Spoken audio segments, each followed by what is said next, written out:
తెలంగాణ అభివృద్ధికి విపక్షాలు పార్టీలకు అతీతంగా కలిసి రావాలన్నారు సీఎం రేవంత్ రెడ్డి.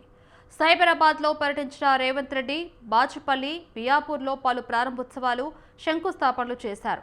10 ఏళ్లు కేసీఆర్, 12 ఏళ్ల పాటు మోడీ ఏం చేశారో తన 2 ఏళ్ల పాలనపై చర్చించేందుకు సిద్ధంగా ఉన్నారని రేవంత్ రెడ్డి సవాల్ విసిరారు. దీనికి కేసీఆర్, బీజేపీ నేతలు రెడీనా అంటూ ఛాలెంజ్ చేశారు.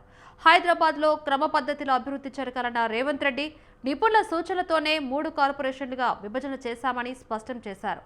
అదానీ, అంబానీలతో పోటీ పడేలా మహిళలను ప్రోత్సహిస్తామని పేర్కొన్నారు రేవంత్ రెడ్డి.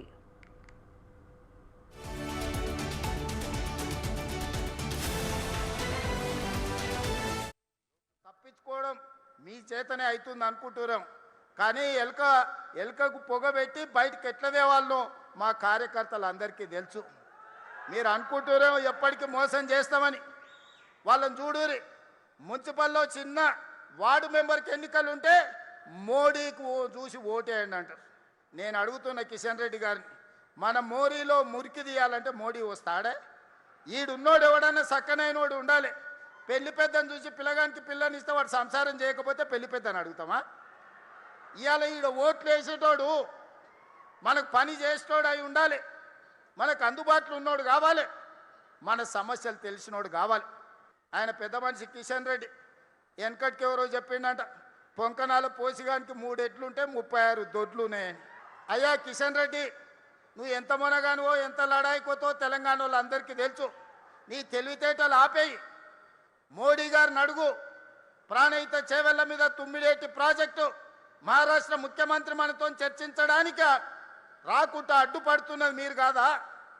ఈరోజు గోదావరి నుంచి ఈ నగరంలో విస్తరిస్తున్న జనాభాకు 20 టీఎంసీల తాగునీళ్లు తేవాలని పనులు ప్రారంభిస్తే ఆ నిధులు రాకుండా అడ్డుకుంటున్నది మీరు కాదా? ఇవాళ సింగూరు జలాలను నగరాన్ని దాహార్తం తీర్చడానికి ప్రయత్నం చేస్తుంటే అడ్డుపుల్ల పెట్టింది మీరు కాదా? ఈరోజు నరేంద్ర మోడీ గారు సబర్మతి రివర్ ఫ్రంట్ కట్టుకుంటే అబ్బా ఆహా ఓహో అని నువ్వు డప్పు కొడతావట్టి ఆయనకు. ఢిల్లీలో యమునా నది కట్టుకుంట్రి, యూపీలో గంగా నది రివర్ ఫ్రంట్ కట్టుకుండ్రి. మరి మనకున్న మూసీని ప్రక్షాళన మనం చేసుకోవద్దా? మన మూసీ బాగుపడొద్దా? మన మూసీ మన ప్రజలకు ఉపయోగపడొద్దా?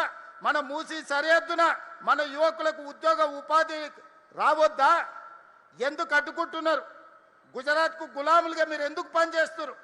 గుజరాత్ అభివృద్ధి చేసుకోవడం నరేంద్ర మోడీ బాధ్యత అయితే తెలంగాణ హైదరాబాద్ నగరాన్ని అభివృద్ధి చేయాల్సిన బాధ్యత కిషన్ రెడ్డికి, ఈటెల రాజేందర్కు, విశ్వేశ్వర రెడ్డికి, రఘునందన్ రావుకి లేదా అని నేను అడుగుతున్నా. ఇక్కడున్న ప్రజలు మీకు ఓటు వేయలేదా? మిమ్మల్ని ఎంపీలను చెయ్యలేదా? మీరు కేంద్రంలో